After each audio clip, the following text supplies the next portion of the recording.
Hi folks, welcome back to another Sorare video on the Sorare Contender YouTube channel. I've managed to get a second video out in a couple of days, which I've failed to do so on many times before. So hopefully this is the start of more regular content on the channel. That's certainly my plan. So make sure you hit like and subscribe for future videos. In this one, what I'm going to do is give you an update on what I'm kind of trying to do with the gallery at the moment, which is transition from European teams who are currently getting towards the end of their season with 10, 11 games left, get those off the mark, out of the gallery onto the market, and more so looking towards the European off season. And I'm going to focus a lot. I think I want to focus a lot on the J League this summer, and I've got a few K League cards as well. So going to be very much a J League, K League focus in this one. Going to try keep the videos kind of within specific topics, keep them short, keep them easy to consume. So this one very much, like I said, J League and K League. So I'll show you what I've been currently purchasing over the last couple of weeks with a view to the summer. Of course, I've already started using some of these players in my contender lineups. I've got a watch list as well to show you, which has, I think I've got around 19 players on the watch list at the moment, and I would say 80 to 90% of them are K League and J League players because I'm in that market at the moment. I'm going to show you a very nice flip I managed to get over the line over the weekend as well, which has given me some nice funds to put towards some new signings. And we'll have a quick look at, I won't go through all the lineups from the weekend, not much to write home about. I'll just show you the lineup that I built in the previous video just to see how that one got on. So first up, here's the gallery. Let me make sure everything is visible for you. So this is just in order of most recent purchases. I've sorted it by, as you can see, J League and K League only. We'll have a look at other players in other videos. I've started to go in a little bit heavier than I usually would on in-season J League players. I've been on the platform now for over 2 years, and I'm very much of the belief that in-season is where you want to be really, and it's where you want to be investing most of your capital. So I want to try and get in a little bit earlier on the J League cards than I would have maybe on the European teams. They've only played 4 or 5 games so far. And I already like the price drops that I'm seeing on certain cards, particularly in the J League. You know, some of them are going for half the price than they did, 2-3 weeks ago. So feels like a good time to get in, start using them, start building the XP, and then hopefully in the summer months when there's not much else happening, I can benefit from those cards. So it's going to be very much an in-season focus. I am picking up a few classic smashers. I've got a few classics left over from last season as well, which I'll show you also. So most recent purchase 2 hours ago. He's currently injured, but he plays for Vissel Kobe, who I'm pretty sure were the champions last year. Gotoku Sakai. Got him cheap because, like I said, he's going to be injured possibly for another month or so, but quite happy just to get him in the door, get him cheap, and hopefully then, he's ready to go when he's back in action. Good scorer on the platform, plays for a very good team, so just a nice, easy purchase to begin with. Then 2 classic cards, Matheus Savio and Leo Chiara. Leo Chiara just scored a hat-trick at the weekend for Kashima. I thought his classic cards would be, swiped up off the market very quickly after that, but even though I was a couple of hours late after the hat-trick, still managed to get him at a good price. So expect him to be quite useful as the classic card in some of the in-season lineups. Savio, I picked up a level 8, and I do try and get the highest level I can when I'm in the market for these new players. So a level 8 Matheus Savio, quiet enough start to this season, but a proven player on Sorare over the last couple of seasons. Picked up an in-season striker from, is it Machida? Yeah, no, Machida Zelvia. I was watching the highlights over the weekend. Yes, that's what Sorare does to you. You end up sitting on a Saturday watching J League highlights. They're great. They're on YouTube. It's always nice to get some eyes on these players as well as just looking at stats. So this guy, Na Sang Ho, came off the bench in the last 2 games, and he was on the score sheet twice. And I just like what I've seen of him. And I think his goal scoring record, I think, is pretty good in previous years. had a quick look on a couple of live score apps, etc., for his historic numbers. And yeah, 2 goals off the bench, so hopefully he'll start getting regular starts in the near future. A cheap purchase, not much risk with it, just £11 spent. Next couple of players also at the same team. I picked up Jen Shoji again. £10 for an in-season defender from a good team who's got utility until, is it December? The J League goes until November, December. I just think for £10, surely I'm going to get a lot of value for money out of this guy. And I bought him because I've got Kositani, the goalkeeper, as well. So that'll be a defensive stack. And there you go. There's a 100 in there not too long ago. Most recent game week, I was watching the highlights. He created a very good chance. Lovely long ball out of defence.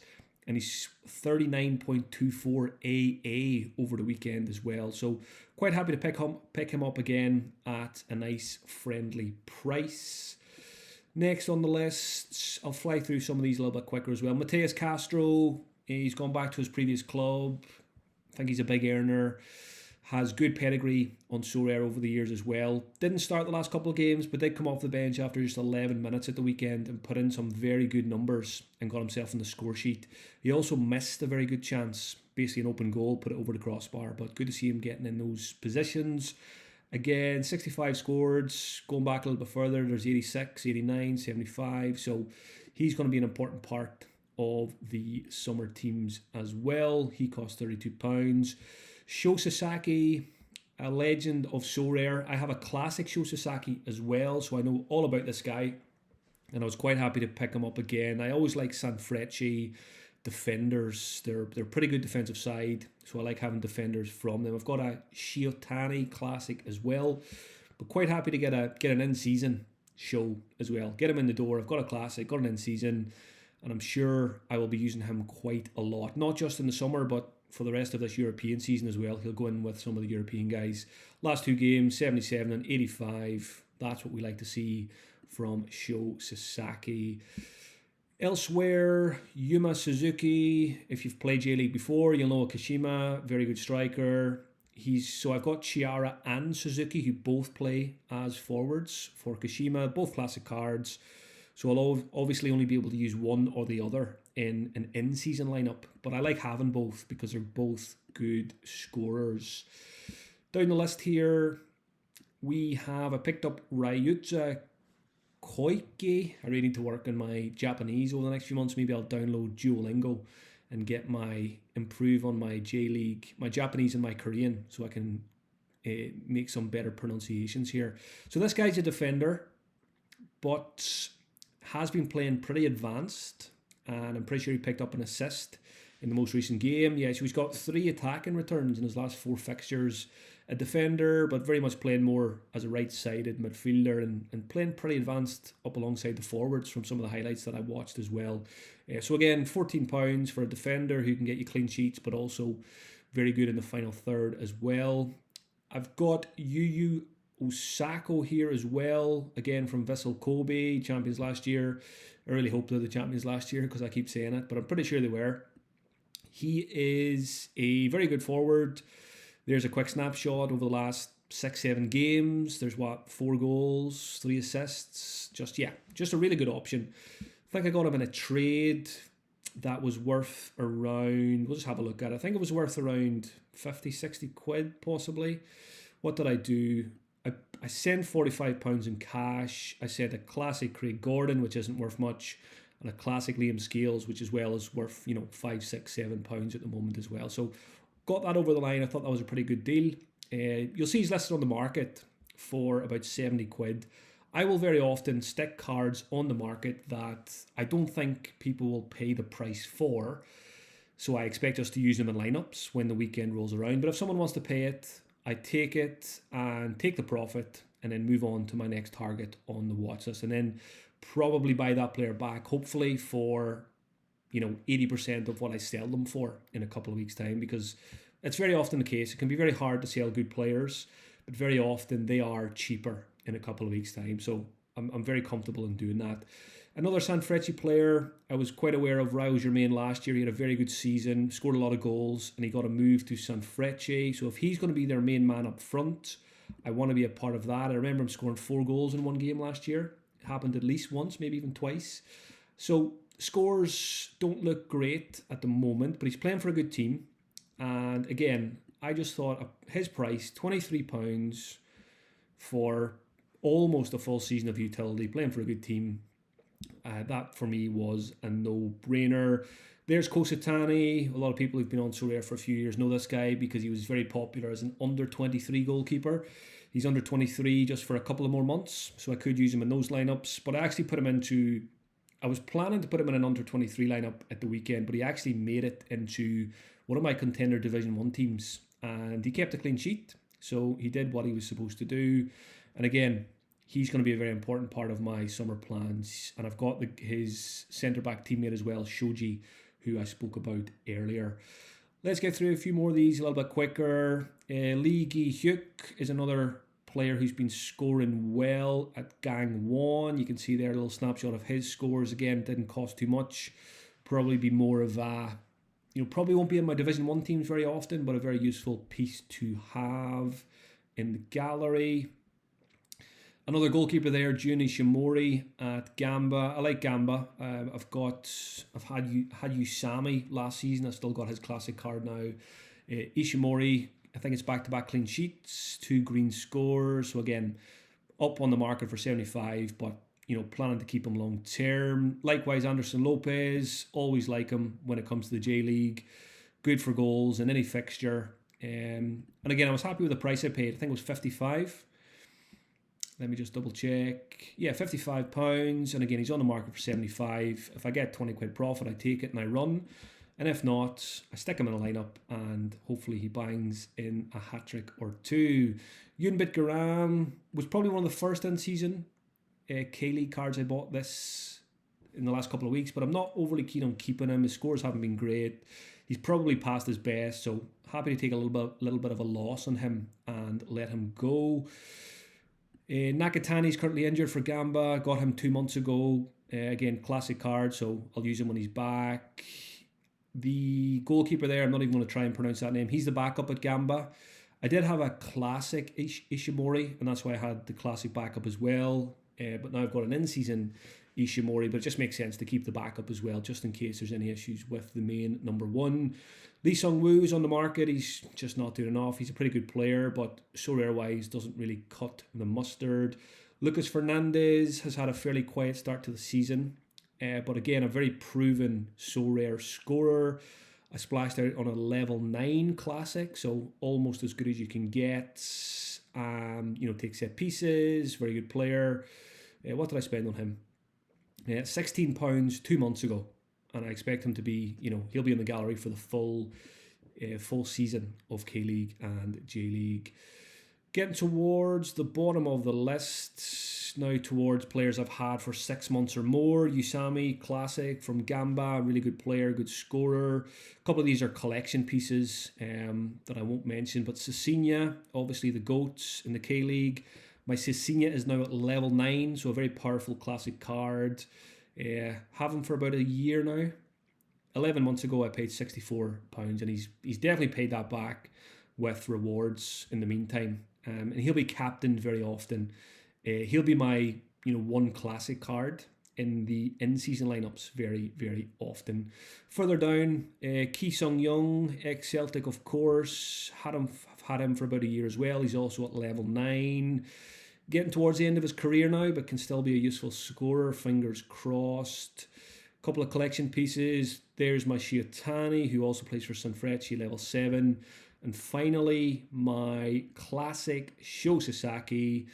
Pretty sure he's my second most expensive ever purchase on Sorare. Kyogo Furuhashi is my most expensive purchase, and Sho Sasaki is second. I paid £160 for Sho a year ago. Obviously, prices were a bit higher back then. But again, he's probably, made a good chunk of that back in certain game weeks, and, another season to do so. Hopefully, he can keep these scores up over the coming weeks and months. So that's the current rare K-League and J-League guys. Now let's have a quick look at the watch list and show you players from those leagues that I'm keen to pick up over the coming days and weeks. Mitsuta is now at Gamba.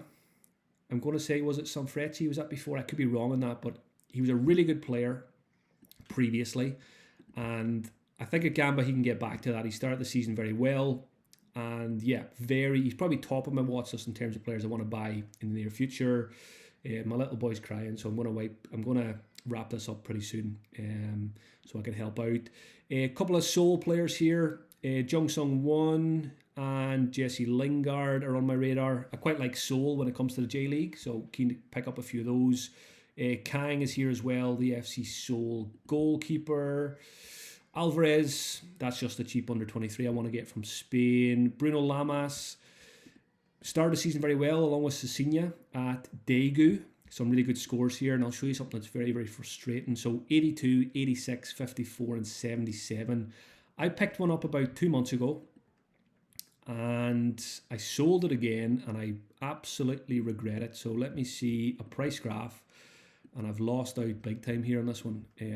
More so on the points I could have had from him. So I bought him in January for £16 as a classic. I sold him for 25, so I was just obviously taking my profit there. But he's now going for, his in-seasons at 100 quid, 105. But more so frustrated that I wasn't patient and kept a hold of him for those good scores. But hopefully get back to him at some point when the price comes down a bit. Anderson Oliveira, another good forward at Suwon. I actually missed out on him earlier in an auction. I was willing to pay £50 maximum. I think he went for 55. I think that's important in Sorare. Have a price in your head and don't go over it. There'll always be future cards that you can pick up at a price you're happy with. Kim Jong-gwon, a defender at Ulsan. Another Seoul defender there. Apologies for the call, folks. I don't edit any of these. Kim Ju-sung, a very good young defender, still under 23, scores very well at FC Seoul. I'll just get this on them. Yeah, there you go. In the last, 4, 6, in the last 9 games, his worst score is 50. 7 out of 9 scores are in the green. So he is another player that I would like to get very soon. But the problem with good players is expensive prices. For example, his most recent sale is his most expensive at £78 for an instant buy. Probably should have picked him up here around 40 quid back in February time. Who else is here? Segikawa, another Kashima defender. Nakatani is injured, but I might try and pick up his in-season card. I've got the classic. Matthias Thuler is another defender I want to get alongside Sakai at VCL Kobe. This guy scores really well also. Let me just show you. Again, most recent score 71, 77, 76, 68. A couple of dodgy ones in there as well. Another one I want to get in the near future. And finally, down here, Akito Suzuki, a young forward at Shonan Bellmare. Probably the one I want most is Junosuke Suzuki. Wait until you see these scores. Absolutely insane. 21 years old. Look at that. Incredible. 68, 83, loads of 70s and 80s. But again, he's expensive. So hopefully that price comes down soon as well. Jan Mateus, quiet start to the season, but a very good scorer over the years. I'd like to bring him in as well as a forwards. And then the other two are Atek, who plays in Germany, and James Rodriguez in Mexico. Before I finish up, a very quick flip. So this is what I always try and do. Usually from Tuesday to Thursday, I list a lot of my cards in the market when they're not in lineups for prices, again, I don't think will sell for, but if I can get a good price, I always take a bit of profit and reinvest it into the squad. So Ezequiel Barco, as you know, absolute smasher on the platform. I was having a wee look at the market on Thursday, and there was about 5 or 6 of these on the market. And then when it got to Friday morning, it was getting lower and lower as people put them into lineups. And eventually there was only, I think, 1 or maybe even 0 on the market just before the deadline. So for me, that was an opportunity to be the only Barco on the market over the weekend while others used them in lineups. And I got lucky. Someone forked out today £175 for my Ezequiel Barco. So to me, that is £175 that I can spend on 3, maybe even 4 in-season cards from K-League, J-League that I can get utility out of for, up until November, December. So for me, that was a no-brainer, and it is probably one of the best flips that I've ever managed to do. Of course, Barco scored about 89 this week, but even if he was in any of my lineups, I don't think that would have made a huge difference. Wrap things up with, this was the lineup we put together in the last video. In Division 1 in season, Dominic Fitz did the business as captain. Halstenberg got an assist for Hanover, but they didn't keep a clean sheet, so Zieler only got a 62. Juan Brunetta had a goal ruled out by VAR, so it's a case of what could have been with this lineup. And you'll remember I wasn't sure which midfielder to put in, and I went for Jesse Benet in the end. Obermeyer was an option, Rakitic, Pallavicino. I don't think any of those guys did well anyway. But unfortunately, Jesse Benet couldn't get anything in Grenoble's 2-2 draw. So there you have it. Another video, very much J-League, K-League focus. Let me know your thoughts on players I've bought, players I should buy. Is there anyone not on my watch list, particularly from K-League and J-League, that I should add to it? Is there anyone that I've bought that maybe I shouldn't have? I'm learning as much as many others are about these new leagues, thanks to Sorare. And yeah, I'll be back later in the week with another video, probably looking at lineup building for the upcoming weekend. Thank you for listening, folks, and I'll talk to you all again soon.